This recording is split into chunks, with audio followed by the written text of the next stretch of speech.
Michel Desjardins.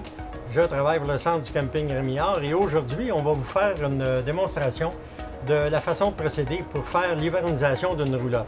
C'est quand même très important parce que si la roulotte, votre plomberie est mal hivernisée, à ce moment-là, vous pourriez vous retrouver avec des gros problèmes et ces gros problèmes-là, souvent, engendrent des gros coûts. Alors, la première étape à faire, c'est de vider notre chauffe-eau. En arrière du chauffe-eau, il y a une, deux ou trois valves, dépendant de la marque du chauffe-eau. Ce chauffe-eau-là, de marque Atwood, possède une seule valve qu'on doit placer verticalement pour l'hivernisation ou horizontalement pour l'utilisation l'été. Une fois que la valve est changée, la position de la valve est changée à l'intérieur, on est capable maintenant de procéder à la vidange du réservoir.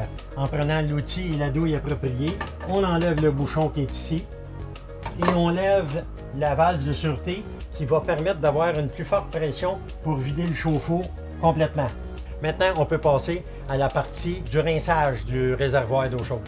On passe maintenant au rinçage en utilisant l'outil approprié qu'on insère à l'intérieur où était le bouchon et on rince par étape de 30 secondes, 8 à 10 fois pour être certain qu'il n'y aura aucun déchet qui est resté dans l'eau qui va passer l'hiver à l'intérieur du chauffe-eau.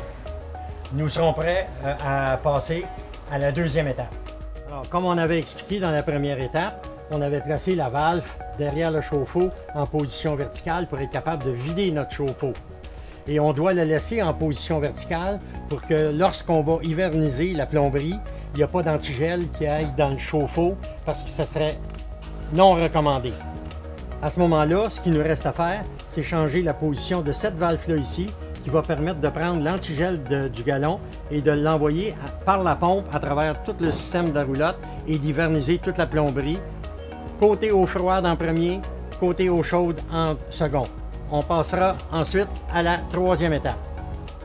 Alors maintenant qu'on a placé notre valve pour aller chercher l'antigel dans les gallons, on est prêt maintenant à hiverniser, à envoyer l'antigel dans nos lignes de plomberie. Toujours en commençant par le côté eau froide, on ouvre le robinet, un des robinets. À ce moment-là, l'eau qui s'égoutte, pour commencer, va être transparente et dès que ça devient rose, on ferme le robinet. On passe à un autre robinet. On fait tout le côté eau froide en n'oubliant pas la douche à l'extérieur si on en a une et la toilette. Ensuite, on passe au côté eau chaude et on fait robinet par robinet, toujours jusqu'à temps que ça devienne rose. Quand ça devient rose, la roulotte est hivernisée, l'antigel est partout dans le système de plomberie. On est maintenant rendu à la quatrième étape. On devrait normalement, dans une roulotte moyenne, avoir pris 1,5 gallon d'antigel pour hiverniser la plomberie. Il ne faut pas oublier maintenant les fonds de robinet pour que les pétraps soient hivernisés eux aussi.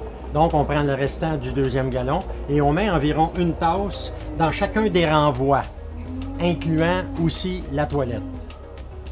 On a maintenant complété l'hivernisation de notre roulotte.